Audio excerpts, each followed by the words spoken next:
Grant, and I have the great privilege of being the president of the Massachusetts College of Art and Design, and I'm thrilled to thank you.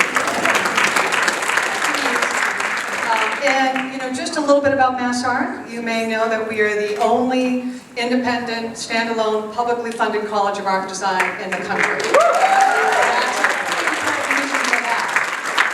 And when I think about the history of Mass Art, over 150 years ago, the legislature in Massachusetts had the wisdom to know that in response to the challenges and the opportunities of the Industrial Revolution, we needed institutions that would respond to this moment in time. So both Mass Art and MIT were founded. I think we're both doing okay, pretty good history. But those institutions were founded to address creativity, technology, the humanities, and I would say that today we are in desperate need of protecting and preserving and lifting up the humanities more than ever. Thank you so much. And with everything that is going on in the world, I have to tell you, I just feel so privileged to be in community with all of you here today. So thank you for joining us. It is very much at the heart and soul of what we do at Mass Art every single day, building community and lifting one another up. And today we are so happy to be partnering with our very good friends from the Roxbury International Film Festival to present the Boston premiere of She Dared to Dream, which tells the remarkable story of our Congresswoman Ayanna Pressley.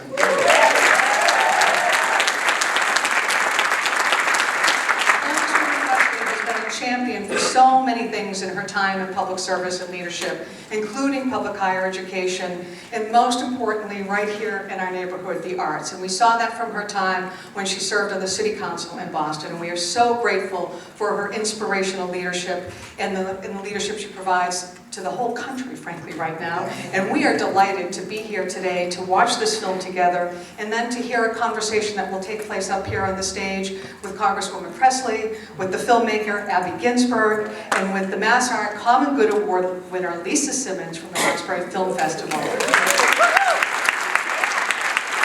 Art is your public College of Art and Design. I am thrilled you are here, and now let's watch the film. Thank you.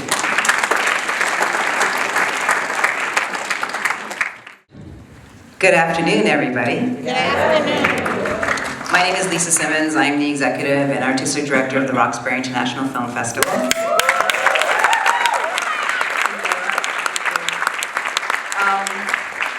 Thank you so much for coming out. Ayanna called me a couple of months ago and said that this film was here. Abby, and where's Abby? I need her. Oh, good, okay. Called me a couple of months ago and said that Abby had done this film and she really wanted to bring it to Roxbury. It had made its way to Martha's Vineyard before here. No, we're not gonna go there. And she did call and she said, I really want to have it here in Boston with my constituents and people. And so the RoxFilm team got together, we realized and understood that this was really important, and we did not want to wait until June. We really felt like right now, more than ever, we really needed to screen this film, and I felt like it was so inspirational. And so the Congresswoman was like, yes, let's do it. Mass Art, Joyce and Mary and the team is so amazing here. They were like, absolutely, let's do it. I said, it needs to be free. We want to make sure that everyone has access to it. And we were ready to do it in November. And then the shutdown came. And we didn't want to screen the film in November with the shutdown and everything going on, because that just wouldn't be the right time or the right place to do it. So about, I don't know, like a month ago, it was like, let's do it January 10th. We're like, yeah, let's do it January 10th. So we've been rushing to put it together. Ayanna's here with us today, which is amazing, and Abby, who's the filmmaker, is also. So we're just gonna have a conversation with them for about 30 minutes or so. And we'll see where that goes. So, and just a plug, so Roxbury International Film Festival starts back up again for our 28th year. It's crazy, isn't it? Our 28th year, and it opens on June 19th, and it goes till July 2nd. We will also be doing hybrid again this year, which we feel is really important. And so yes, without further ado, I would like to call Abby Ginzburg up to the stage, our filmmaker, and the amazing, incredible, inspirational Congresswoman.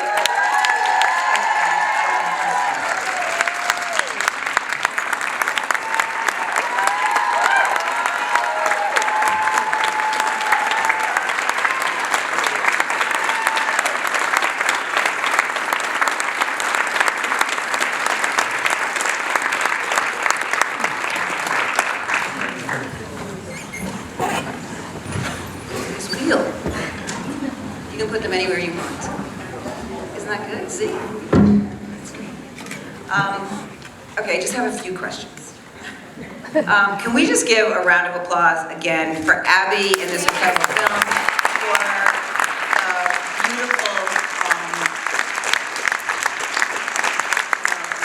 portrayal of our Congresswoman Ayanna Pressley. So I'm going to sort of start with just sort of an overall about, you know, sort of like why this film, and then talk a little bit about storytelling and then community. And feel free to answer as much or as little or as whatever. But I think it's, you know, I've been doing, you know, film festival for 28 years, and I've seen many films and documentaries, obviously. And I just love the way that this film is so beautifully edited. I think it tells an incredible story of your life. I wish it were longer. Yes, couldn't it be? It could be an hour. So my first question to you, Ayanna, is you have redefined what leadership looks like. Leading with truth, unapologetically, never separating policy from people, and always stepping up with courage when it matters. And we see this in Dare to Dream, which feels both urgent and intimate. And I'm wondering what made you say this is the right story to tell right now at this time and be a part of it? First, you know, Lisa keeps saying this as sort of a talking point in passing that the film festival is 28 years old. I'm going to need you all to applaud that one more time. You know why? Because everyone wants to be a part of something when it's already established and long-standing. But we are just so grateful for this visionary. We are so grateful for your laboring in love, for your storytelling. And I also want to thank, you know, certainly Abby for selecting me. There has been less than 12,000 people to serve in the history of Congress, and there's probably, you know, less than 5 members that have a documentary. And so for Abby to select me is a tremendous honor. And she's an award-winning filmmaker. If you have not seen the documentary on Barbara Lee, make sure you do see that. That is also Abby's good work. I want to thank Mass Art for being our partner and providing a space for us to convene today, and for what you do each and every day. Because we talk about these layered assaults. Those assaults include attacks on art, on culture, on storytelling, especially on Black stories. And that is why I said yes to this. I've been approached. Now, I do want to acknowledge, I know that people are looking for a documentary that covers the campaign and more about my life, and maybe that will happen at some point. I've been asked many times, okay, to do documentaries. But the reason why I said yes to Abby is that we already had a relationship. I've been very fortunate to contribute to a number of documentaries for some of my heroes, John Lewis and Barbara Lee, and other efforts. And so I'm so grateful again to Abby for all that you've done. And I said yes to this in this moment, particularly in that the series is called She Dared to Dream. And when people are coming for our civil rights and our civil liberties, the environment is so oppressive, so anti-Black. I think it is so important that we speak to the dream, because all radical work begins with a radical dream. Now, I have to offer this caveat. She, in the She Dared to Dream, for me, is not about me. She dared to dream. For me, that interpretation is about my mother. And I mentioned in the film that my mother was my first teacher, but that is not only because of her righteous role modeling and her powerful prayers and what she poured into me. You all have to know, I really get it honest. My mother did not read me bedtime stories that were nursery rhymes or of anybody coming to save me. My first coloring books were produced by the Chicago Defender. I was coloring in images of kids with afros and solidarity fists saying nation time. My mother read speeches the Barbara Jordan and Shirley Chisholm. Those were my bedtime stories. So I get it honest, okay? But the other way my mother was my teacher, other than what she actively and intentionally instilled in me, is I saw the indignities and the injustices, the microaggressions, the misogynoir that my mother navigated. I saw my mother train white men that were promoted over her and paid more. I saw my mother suffer with debilitating fibroid pain and then be gaslit by a healthcare system that did not believe how bad that pain was. I knew at the age of 5, I was a latchkey kid at home alone because my mother could not afford childcare. I had the lesson and the teaching of my mother passing out on a street, going to work one day because she returned to work prematurely. She didn't have paid leave. So my mother was an extraordinary teacher in her role modeling, but I was also getting a very acute education in what it means to be a black woman in this country, caught up in the residual aftermath of policy, neglect, and violence. And so she dared to dream for me is about her dream, that her baby girl would be free. So, and that's why I said yes.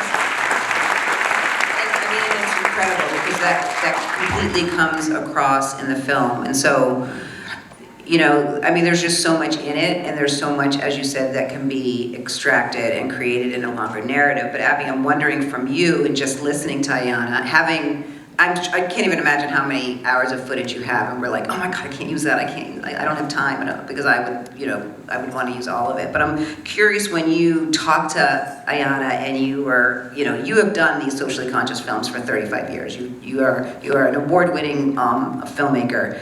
But what drew you to this? And then in listening to this and then seeing it again, what did you really understand needed to be in this film in order? Yeah. Okay, so let me just say that every time you see a film, whatever the landscape is that you're seeing it in, the moment we're in, the film is different.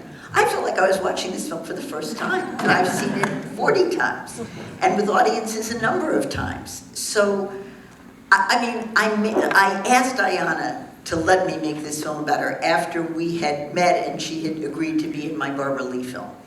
Then I thought about, let me just say something about the background of the Barbara Lee film. I made the film about Barbara Lee, who had been my Congresswoman for 25 years, because I felt like the rest of the country didn't know who she was. And I felt like I am represented by this fantastic woman who was the only no vote against the authorization of continuing war after 9/11, etc. She stood up for everything we care about. Somebody needs to tell her story, and it was clear if I wasn't going to do it, it might not happen. So I told Barbara Lee's story with the idea of introducing her to the rest of the country. Once I sort of had that experience, then I wanted to introduce Ayanna and others, and Lisa Blunt-Rochester, who were also in the Barbara film, in the same way. So I keep having this experience. Ayanna, I'm happy to report, is better known than either Barbara Lee was at the time I made her film, or than Lisa Blunt-Rochester is. So let me just say, how many people here know who Lisa Blunt-Rochester is? My point exactly. I mean, you all know who Ayanna is, she represents you, but you don't know who Lisa is. She's one of 2 black women in the Senate from Delaware. So I need to tell you her story too down the road, okay? But my reason for wanting to tell Ayanna's story was, I wanted to get Barbara's story known on the East Coast. I wanted Ayanna's story to become important on the West Coast. So that's sort of, I see myself as this one-woman band who has had this unique opportunity to meet some fantastic legislators. And I want more people to know about them, to be inspired by them, to feel their fierce advocacy, and to say, well, we need to do more ourselves. So that's sort of the motivation. And let me say, it is an honor that Ayanna let me she thanked me for doing it, but it is an honor that she said yes to me, because this is a film for this moment. I mean, you know, it's not like reproductive rights got taken care of in the last 3 weeks. They didn't. Or any of our other issues. But I want to say one other thing about what struck me sitting here. The ways in which Ayanna talks about being authentically herself, can I just say, it's like that is a message we need to hear over and over and over again. And there is no audience that doesn't need to hear that message. So I feel like that's kind of the meta message of the film. And one last thing I want to say is when Ayanna said the thing about her mother being the one who dared to dream, Barbara Lee's mother dared to dream for her too. So we're really, I don't think, I will feel very differently about the title of this series because I think Lisa would say the same thing about her parents. I think, thank you for saying it, because it just expanded my understanding of what those words mean. And it took it back a generation. And if your mothers hadn't had those dreams and those visions, you might, and Barbara might not, and Lisa might not be where she is. So thank you for sharing that. Yeah, thank you. Thank you to all mothers who continue to do that, right? I mean, I think it's really, what's really interesting too in this film is being able to see you share some of your vulnerabilities. You know, we see you as this powerhouse on the floor of, you know, Congress and making these statements and really, I mean, just being such an incredible force for justice. But then, you know, Abby takes the opportunity to walk through the alopecia and what we see a sense of your vulnerability. Why do you think that was so important for us, for you to share that with us, for that to be part of this film? Well, identity matters. And living with alopecia is a huge part of my identity. And the power of that representation, there are 7 million people who live with some iteration, some form of alopecia. There are several types. And the letters that I receive from, I'll call them my bald babies, you know, who, because of my representation, it underscores for them that they can do anything. You know, I was joking with my husband, and I do want to acknowledge my husband, Conan, who's here, my partner.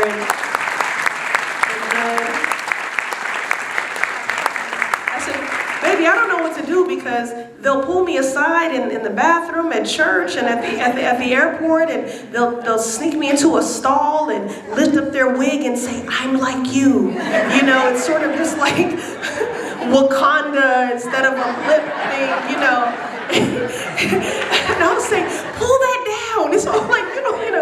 But honestly, you know, my Angelou's words, I come as one, but I stand as 10,000. And that's how I feel, you know, for anyone living with alopecia, for anyone living with an autoimmune disease, for anyone who is living with a transformation that is not of their choosing.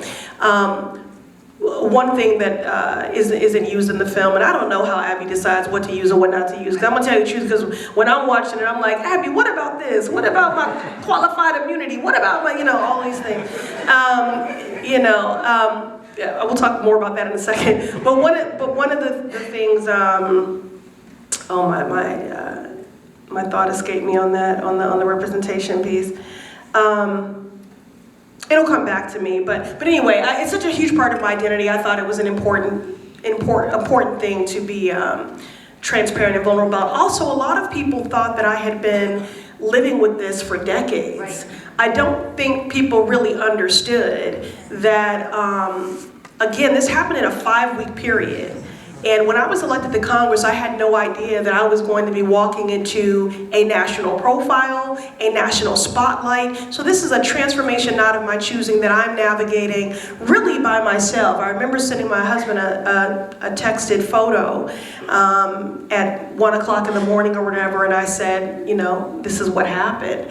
And it was so hard for him because people don't understand, you know, we're away from our families Monday through Friday. I'm in Washington away from my husband, you know, my daughter, our cat, our home. And so some members of my team knew what I was going through, but most did not. And so it was very challenging to go through such a deeply personal loss and it was a loss. And to have to do that on a public stage, because everything a black woman does is political, including and especially how we show up. And the last thing I'll say about that is, I went completely bald on my mother's heavenly birthday, December 17th. And I did not cry. I had a great piece about it, actually. And I would have been fine going to the House floor just like that. But my team, rightly so, said if you go to vote to impeach Donald Trump with a bald head today, when yesterday you had hair, they will believe you're making a statement. And these are the sorts of questions and negotiations and choices as a black woman in this role I am constantly asking and having to make. It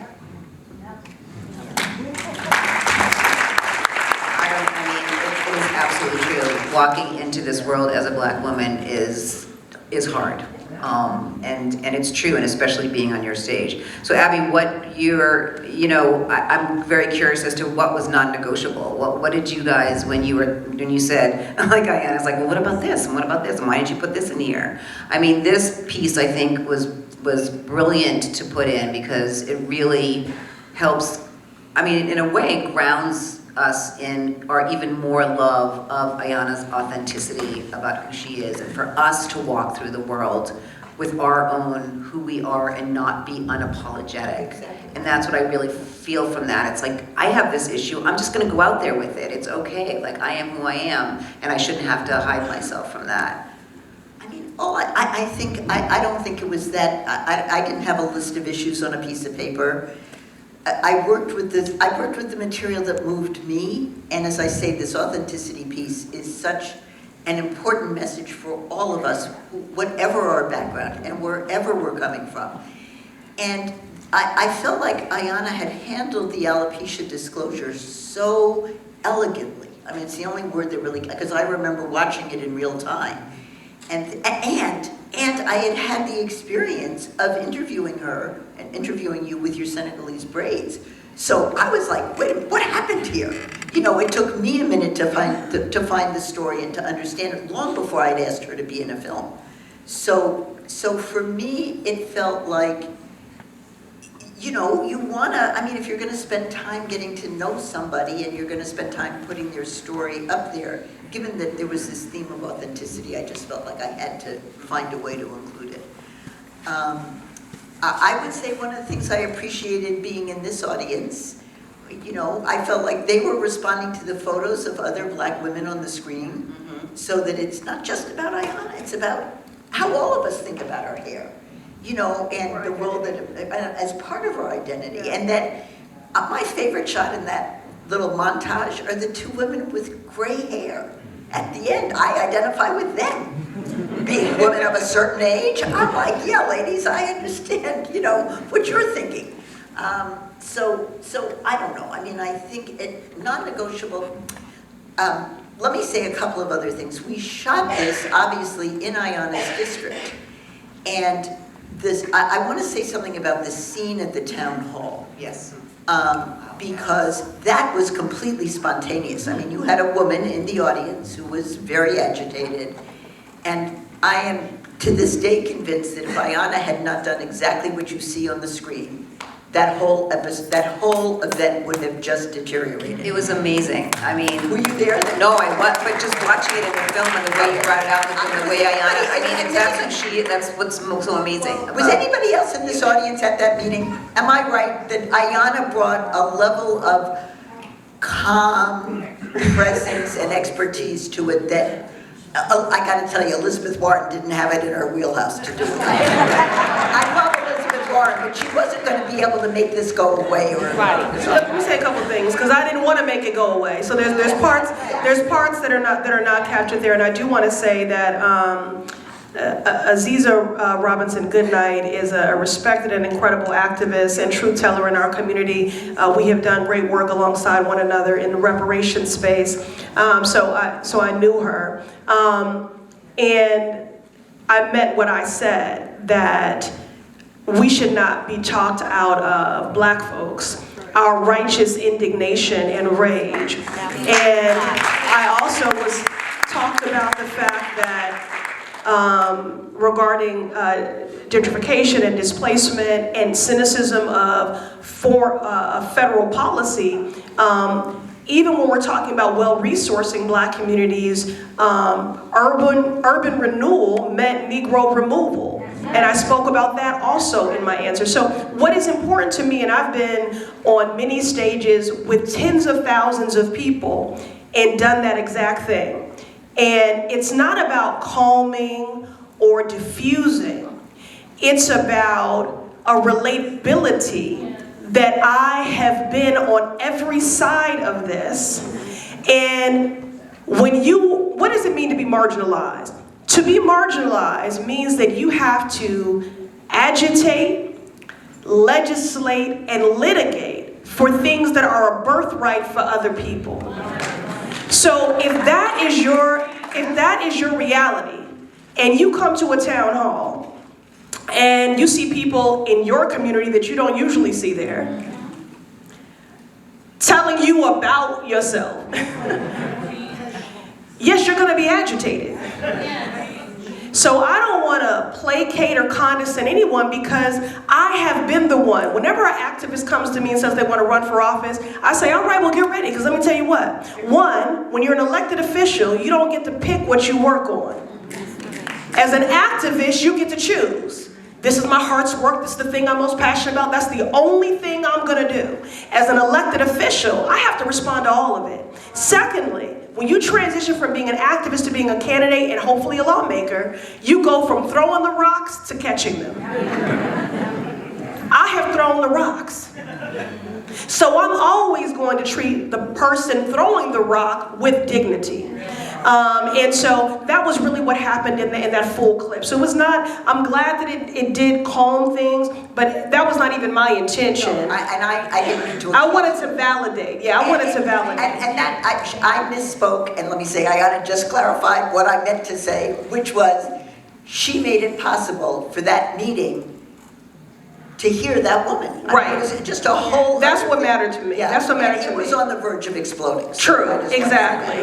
Exactly. And that's why I said, thank you for holding all of us accountable. Okay, now on the non-negotiables, now Abby was working very closely with my team, and I do want to acknowledge my A team. I have some members here. Sophia Abdid is here. Mateo is here. Eric White is here. And the brothers that keep me safe every day. I'm not gonna point them out. Because they need to just blend in, okay? But the threats are real, and y'all need to know that too. But, so I wasn't a part of, what are the terms and that kind of thing. But I'll tell you what mattered to me. I wanted to look cute. And some of those I was like, I don't know about them lashes. I don't know what was going on there with that makeup that day. But no, seriously, what I did care about, my complexion. And so that was one thing that I did speak to her about, because a lot of filmmakers can make Black folks look gray, or they can darken us. And so those were things that I did raise. And I did not want to be a caricature. And I did not want anything that would weaponize me. But these were all things she already had a sensitivity about. When I said, make sure I don't look angry, or all those sorts of things. Those were the only sorts of things that I would raise with Abby. But because she has told the stories of so many Black leaders, she already had that sensitivity, and that's why I was a wonderful parent. Is that fair, Abby? Yeah. And so just to speak to the people who wish it had been an hour long, there were two reasons why I didn't do another hour long. The Barbara Lee film is 80 minutes, and the reason, it would have taken me probably another 1.5 or 2 years to do it, to raise the money, to figure out where the story was going. And you know what? I felt like this film really needed to come out as fast as it could. I did not want to wait. So I figured 30 minutes of Ayanna Pressley available to go out into the world is actually, at this moment in time, more valuable than the complete collected works of Ayanna Pressley. So somebody else can do that. Thank you, Abby. And I do want to acknowledge, I don't know every festival we've been in, so I know we've done... we did Harlem, and we won the Best Documentary. We won Harlem. We're going to Oakland. No, we're going to D.C. DC too. Okay, okay. We're going to DC and we're going to Oakland and LA, which is why I asked you for your email addresses so you can tell your friends. Yes. And I do want to say a number of educators from throughout the country have been in touch with us because they want to use the film as an educational tool and as an organizing prompt. So it is very timely. And just to say one other sort of, one of the other motivations for me is to motivate young women to think about running for office. I mean, Ayanna did not just jump into the House. She ran for city council. She was on the city council for 8 years. I want people to understand kind of what it takes, to learn to do this job. And so I want to motivate younger people to think about it. Not yet. I'm hoping to go. I'm hoping to take. I have a plan to take this to. We'll go where we're invited. And I do want to shout out, speaking of what it takes, our clerk of courts, Allison Cartwright, I want to thank you for being here, for your good work. History maker. And I also need to shout out all my Link sisters that are in the building. Definitely need to do that. Okay. So you basically answered a lot of the questions I already had. But, the thing is this. We are at a time in our history in government where,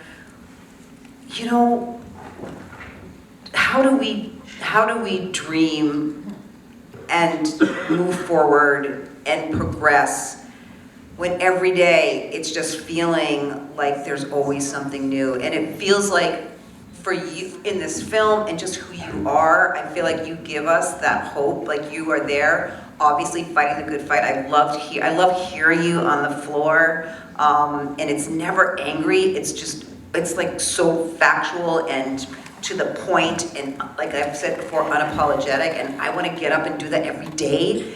And I want to know how you do it, and then how do we do it? Take a moment, because we're all like ready to do that next thing. Yeah, I don't have a unique answer, but I have an honest one that I've offered before, and I think it is timely. First, I want to say, the work of preserving this country is not only meant for 213 members of a Democratic caucus in the House. Amen. And the work is not just for elected officials.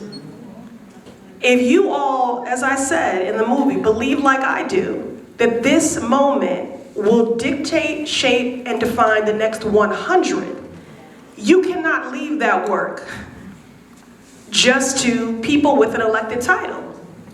Now hold us accountable, but hold us accountable according to what our jobs are. I am not an executive. I am a legislator, navigating a minority, leveraging and exhausting every tool and then some available to me in resistance. Because what I'm not going to do is, even with a weaponized Supreme Court that are co-conspirators in this fascism, even our not having the House, the Senate, and the White House, I know the landscape is sobering, but I did not run for office just to mitigate harm. I did not run for office just to tell y'all all the things we can't do. So what I'm going to stand on, lift up, and affirm is the power that we still have.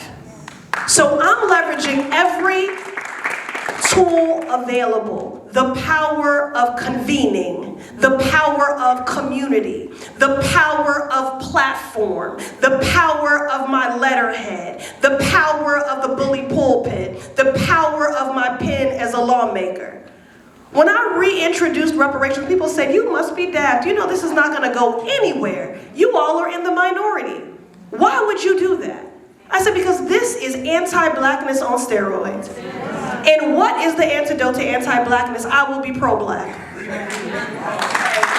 And the fact of the matter is, it does take multiple bites at the apple to move legislation.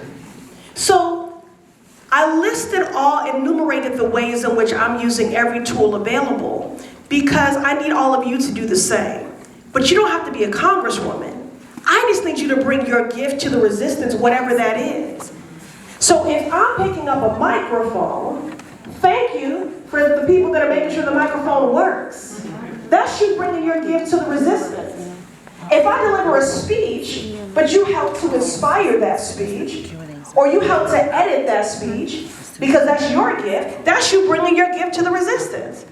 If I go to lead the march, and you pack a brown bag lunch to nourish and fuel the marchers, because that's what you do well, then that's you bringing your gift. If I'm carrying a sign that someone else made, if I'm singing a freedom song that someone else wrote, whatever your gift is, I need you to bring it to the resistance. Because here's the thing. The dictator in the Oval Office, what he wants is a citizenry that is ignorant and uninformed. What he wants is a citizenry that is indifferent to the suffering of its neighbor. What he wants is a citizenry that is inactive. So every time you are engaged, every time you are deeply empathetic, compassionate, and doing mutual aid, every time you are well informed and you are passing that on, that is the work of resistance. And I'll just end here and say this. Someone who traversed the country, it was sometimes in 2 or 3 states in a weekend. This last election was not about contrasting policies. This was a fight for truth. And the other side made fiction more compelling than fact. So if you really want to know what you can do, be well informed and pass it on, because people need trusted voices carrying accurate information.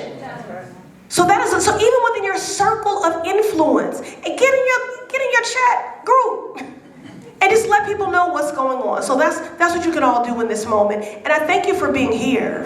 I thank you for being here and because assembling in community, that is an act of resistance in this moment.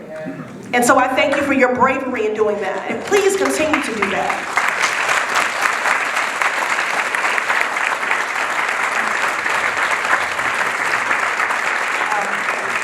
Unfortunately, we're out of time here, but I want to ask both of you, and I think that it's all up here. I do want to ask both of you, and Abby, I know that this film is the first of a series that you're doing. Yep, money, film, independent filmmakers need money. All right, just want to say that. I'm just going to put it out there, just in case you have some in your pocket and you want to support. And as you said, Ayanna, about daring to dream. So I'd like to know for each of you at this point in time right now, what does that mean for you today, daring to dream?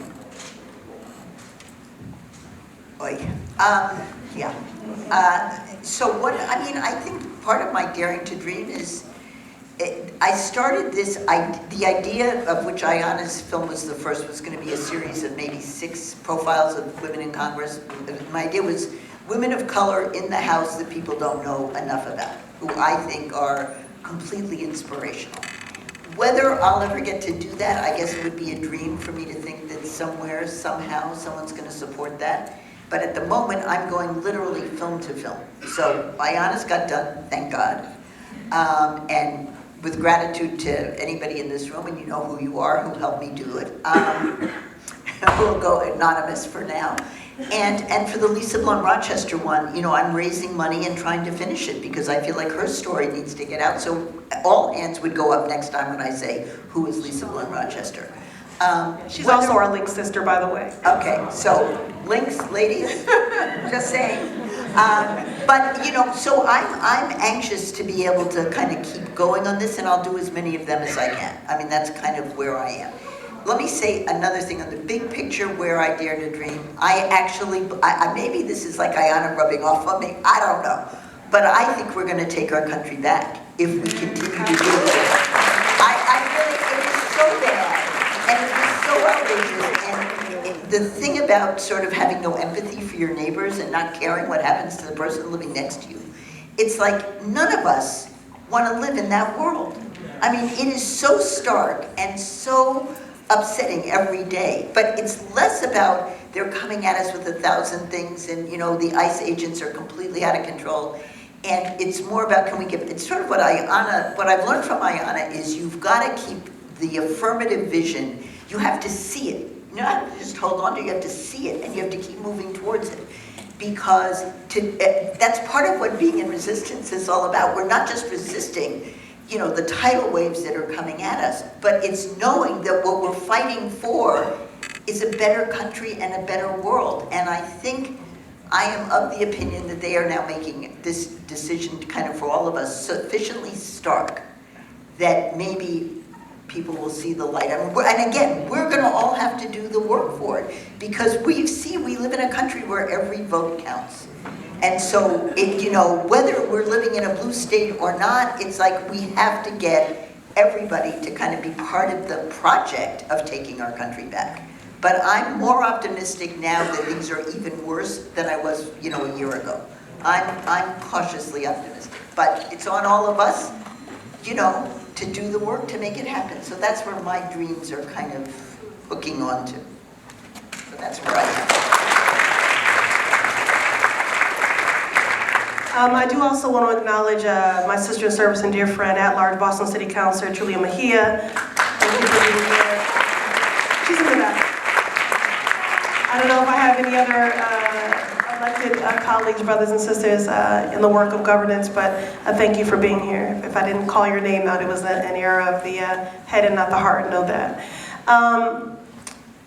So I know without a shadow of a doubt that I am still here and standing because someone already wrote the blueprint for my survival.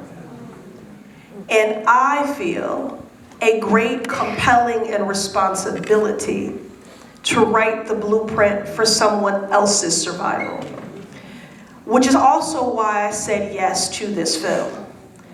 When they are working already, I mean, the only hidden figures in the contributions of women and women of color and black women was not just NASA. We know that very often, even before there was an active undermining and whitewashing of American history, which is black history, which is women's history, our contributions were often being relegated to a footnote. So if I want to write the blueprint for someone else's survival, if I want to be a better ancestor than descendant, if I want to send love letters to future generations, it has to be documented. And I really want everyone to be thinking about that right now. Because this is not just some abstract thing about how do we make sure that this is recorded in a history book and not erased. We have to think creatively about other ways in which we are documenting. Whether that is photography, whether that is film, I don't know what kind of time capsule we need to put in the ground. I'm serious, because that's the moment we find ourselves at. And then on the dreaming piece, as many of you have heard me tell the story before, but I just have to tell it because it is something I derive great calm from. Many of you are aware when Dr. King gave that I Have a Dream speech in Washington on the Mall, a march for jobs and freedom. That's still the march, jobs and freedom. That the speech that he gave was not the speech that he had written. His dear friend, the great Mahalia Jackson, you know, all of us electeds, because a lot of people in this room know me, you have sort of those mnemonic devices, those things you default to, right? A stump speech or a turn of phrase or something that's like who you are. And he started to speak with the written speech, and Mahalia said, "Martin, tell them about the dream." Now, in that moment, he could have enumerated every great harm and injustice on black folk. But instead, he articulated the dream. And what that does for me when I think about that is it is a reminder that we are more than our traumas. We are more than sobering and devastating statistics. We are more than hashtags. We are more than our traumas. We are magic and miracles and innovators and architects of change and progress. The words of Anna Julia Cooper, they sit in my gut. She said, when and where I enter, the entire race enters with me.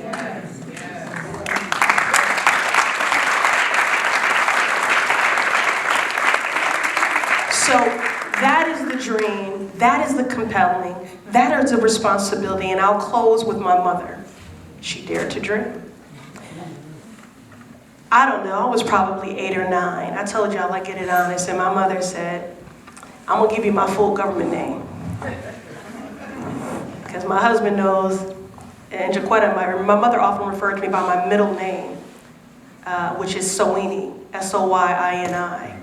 It means richly endowed. With gifts, husband.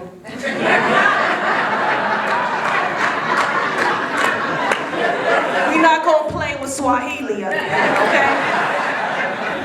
So, anyway,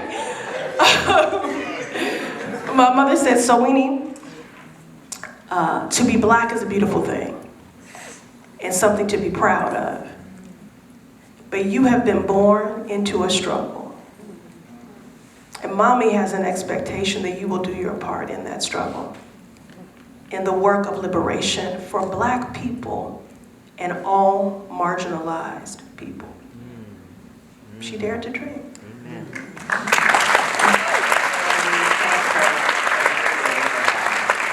I just want to thank both of you.